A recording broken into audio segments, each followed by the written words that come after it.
Hello, everyone. I am Carrie Justine Estrellado, and before I start, I would like to extend my professional courtesy to the Board of Trustees, to all members of the IIARI for giving me an opportunity to be part of the research intellectual discussion. Okay, my topic for this series is about uncovering and undertaking systematic review of literature in the post-COVID times.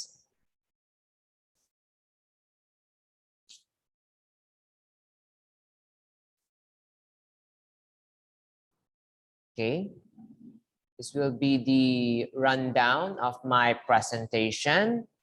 I also included formative assessment. Okay, you must also take note that I did not include meta-analysis and other types of review. Okay, so let's proceed. What is a systematic review? Okay, a huge amount of research is produced each year, often with, conflicting findings. This may be due to the study differences, flaws, or even chance. In such situations, it is not always clear what the overall picture is or which results are most reliable and should be used as the basis for practice and policy decisions.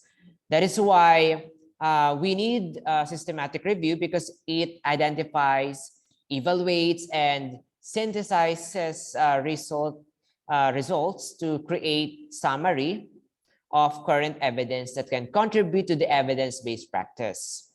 And systematic review methodology employs the same principles and rigor required in primary literature. But anyway, if you would try to ask, is this the same doing review of related literature, or if you're doing a full-blown research? Usually it is indicated in chapter 2. Actually, no, they are different. What you are familiar in doing your manuscript research study, particularly in chapter 2, this is different. You are doing traditional review. But in my discussion, this is systematic review. Okay? So typically, systematic reviews address narrow questions, or simply just one question. You need to remember 3 premises here for conducting systematic reviews. First is it reduces large amounts of information into comprehensible units. It aggregates critical information actually for decision making, and it efficiently moves from knowledge discovery to implementation. Okay, take note of that. So here are the following key stages that I tried to synthesize. Okay, we have 6 stages here. Okay, so gathering your team, it is actually a must. It is self-defeating. It is actually self-defeating doing it alone on your own. No, it is not recommended.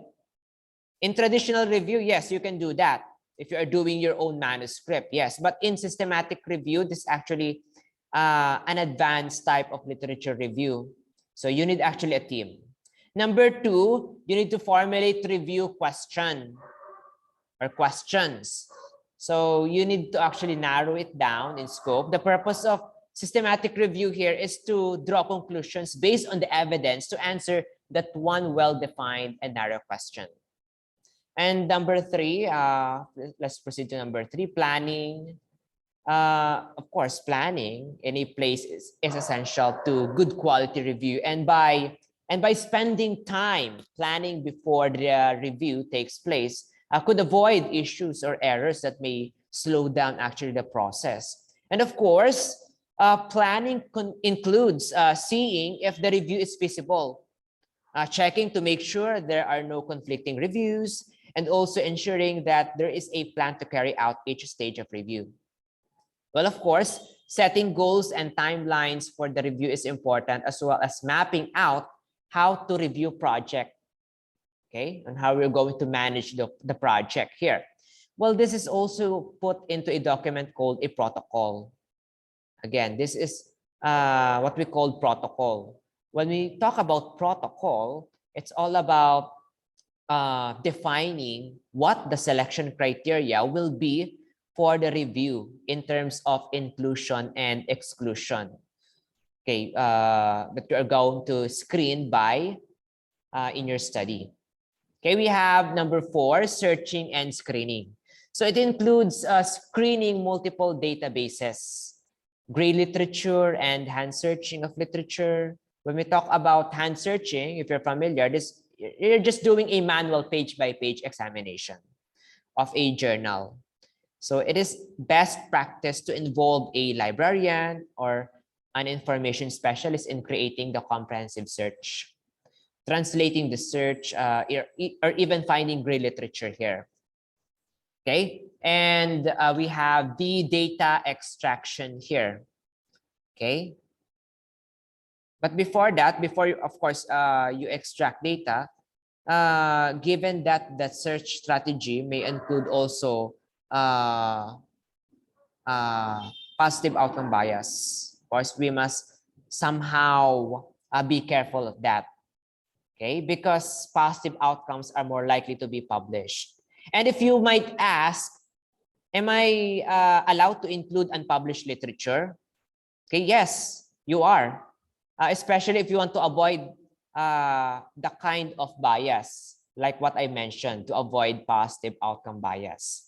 And of course, before extracting the data, the first phase is screening the title, the abstract. The second phase is screening the full text.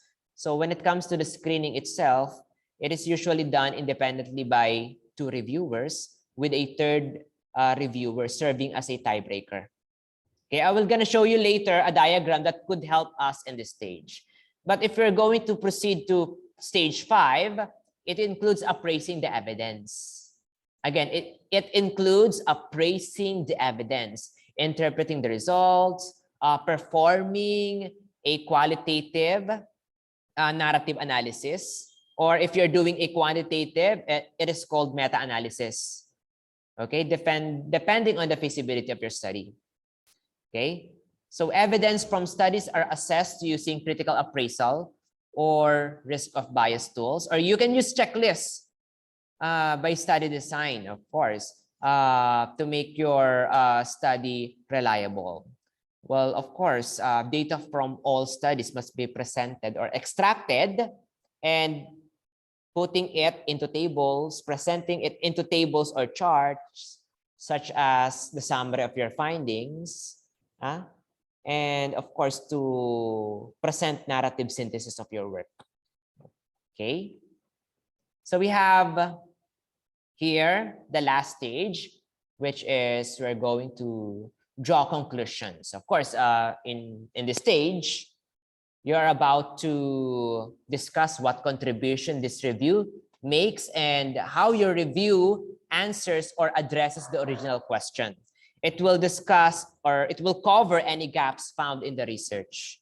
Of course, you need to make recommendations for needed research to address those gaps and the importance of addressing them. So you also need to discuss the overall strength of evidence in support of your original question. Okay, next. Okay, now, this is the sample of my systematic review. Okay, this is my research title. Now, what you see here are called the selection criteria. We have the inclusion and exclusion criteria set because it will actually set the boundaries for my review, for my team's review. They are determined by setting the research question usually before the search is conducted.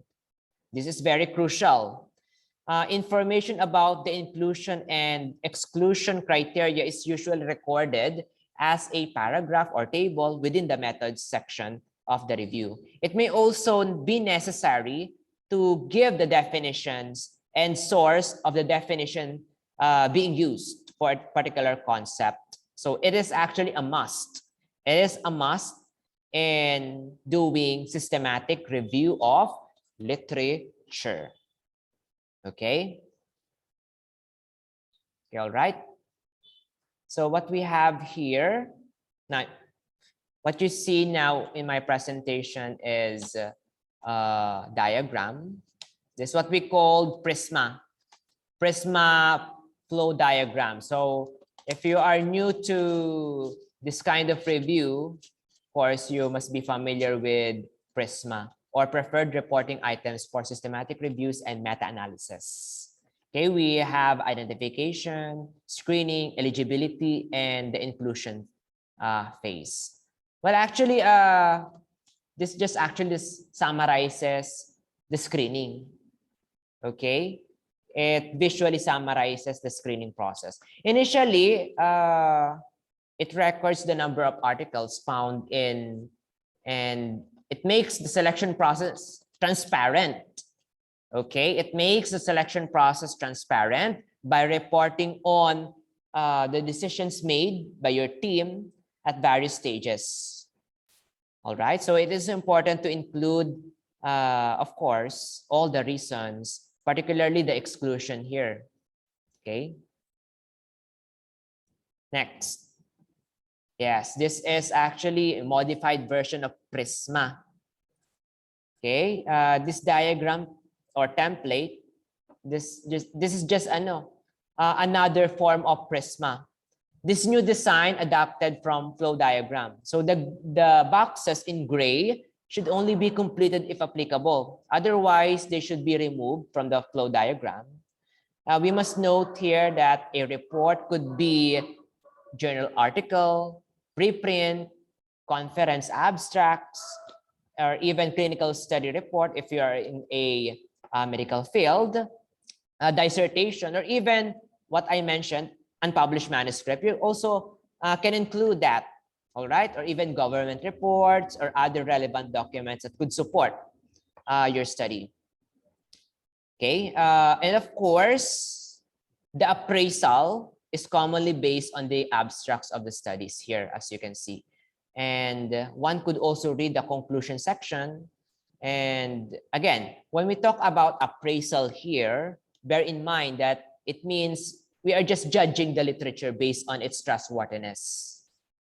Okay, and its value, its relevance. Actually, if you will misconstrue here, the aim of Prisma, the aim of this diagram is to help us authors improve the reporting of systematic reviews. All right, this will not actually validate actually the studies, but it will just help us to come up with a judgment. Okay, so this table from this presentation, this actually a review matrix and summary tables conveniently summarizes and rearranges qualitative information. Of course, it summarizes all essential details or key terms here. So you can easily set up table in a word processor or spreadsheet. So this aim to itemize the most important content column by column if you want, with one article per row, the way how you present it. And the rows can be rearranged and regrouped at need. All right, so it doesn't matter which articles you start with. So usually, in systematic reviews, a researcher will search enough resources to be able to state with confidence that the literature for the subject area has been comprehensively searched. All right. However, there are no rules. Actually, there are no rules. There are no rules about how many resources should be included. Okay. Oftentimes, the best test is to search a new resource for a limited component of your review to see if new items are being identified here.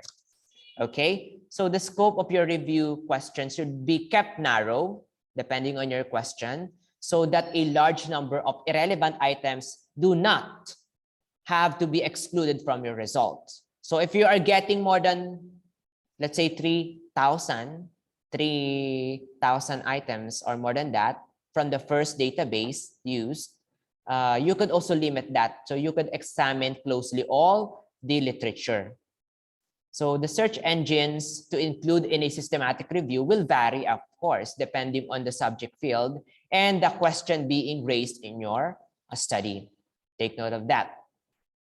Okay, so yeah, what can we infer from the presentation, from the table? Yeah, and from this, more or less, you might try to wonder. It is exhaustive. It takes a lot of time compared to doing chapter 2 in a thesis. All right. And of course, you might wonder, we have long validity assessment. This is actually normal. That is why this is more difficult than traditional literature.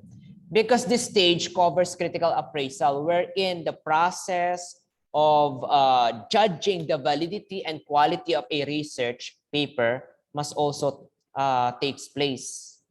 Okay, so systematic reviews are meticulous. If you'll try to check the table, okay, it must be well planned and exhaustive, unlike traditional literature. So actually in traditional literature, you can do it alone, but here you need a team. So in your literature search strategy, okay, you must carefully craft it, document it properly so you can present it transparently, capturing all the studies. Okay, so with that, okay, which may be relevant, you are reducing, of course, biases. Okay, here are a few managing references. These are softwares such as Distiller SR, EndNote, Mendeley, okay, Zotero. You can manage a systematic review process using these softwares, although there are several softwares available. So we must bear in mind here that we are indirectly engaging a discourse with authors or researchers from various literature, and an increasing array of systematic review options may be confusing, especially for novice systematic reviewer. And in my experience as a peer reviewer and an editor, I find that many beginner reviewers struggle to achieve conceptual clarity when planning for a systematic review on an issue other than planning to make it effective. And also, managing the selection process can be challenging. That is why it is highly recommended to use softwares. So if you're familiar with Distiller SR, okay, this can help reduce screening burden and has more functionalities. EndNote, Zotero, and Mendeley, there are usual type of reference management software, which allows us to import references from the databases. All right, and they are actually available in both desktop and in online versions. So it is actually a must to have management program in collecting and organizing research information. But you must note here that softwares do not make decisions or weigh the relevance of literature. It is it might just help us to decide and appraise the gathered studies. Okay, we must take note of that. So here are the following references that might help us and widen our knowledge in doing systematic review of literature. So it might, of course, this link will help you a lot if you are especially not familiar in doing systematic review. Okay, now let's proceed with a quick assessment. All right, so it is time for a quick assessment. This is just true or false test. I have here 5 factual statements here. You may type your answer in the chat box here in the Zoom platform. Okay, let's start with number 1. Okay, systematic reviews present summaries of research evidence. Is it true or false? Okay, the answer is true.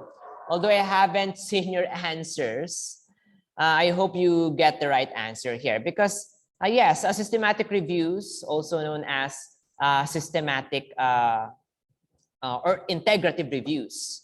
So the purpose of systematic reviews is to deliver meticulous summary of all the available primary research in response to your research question. How about number 2? Type in. Systematic review of literature can be done alone. As I mentioned a while ago, false. Of course, one investigator is not sufficient to reduce the risk of bias in the review process. So you need a team actually. Okay. How about number 3? It is optional to use explicit criteria to include and exclude studies in your SLR or systematic literature or review. But your answer is, okay, I hope you're getting it right. The answer is false. Okay, the answer is false because it is important to identify the quality of studies to be reviewed here. Okay, how about number 4? True or false? The purpose of a systematic review is to draw conclusions based on the evidence to answer a well-defined and narrow question. So we have here, okay, the answer is true. Why? Because this is true as long as the methods are explicit. Meaning, it is open to criticism. It allows us to assess potential biases at the early stage or every stage of the review. All right, how about the last item? Okay, a systematic review is an analysis of primary literature that exists on a specific topic. What is your answer? Okay, the correct answer here is true. The term systematic review, take note, is used in this in my presentation here. This actually, we are just trying to refer to a family of research approaches that brings together the findings of primary research course, primary research or studies to answer research questions. All right, take note of that. And here are my references. Okay. So before I end my presentation, I will leave this note to you. If systematic reviews aim to identify, evaluate, and summarize the findings of all relevant individual studies, why can't we ourselves simply strive to think systematically in the post-truth era? All right. So if you're wondering, okay, if you're making sense of this, it demands critical thinking and promotion of scientific attitude over the existence of information overload. All right. So I hope you have pondered from this presentation. Okay, that concludes my presentation. Once again, I am Carrie Justin Estrellado, and you may contact me from these links. And I'm open for collab as well. My research interests are focused on social sciences, education, and mindfulness. Thank you for listening, and thank you, IIARI, for giving me the opportunity to share my experience. Thank you, everyone.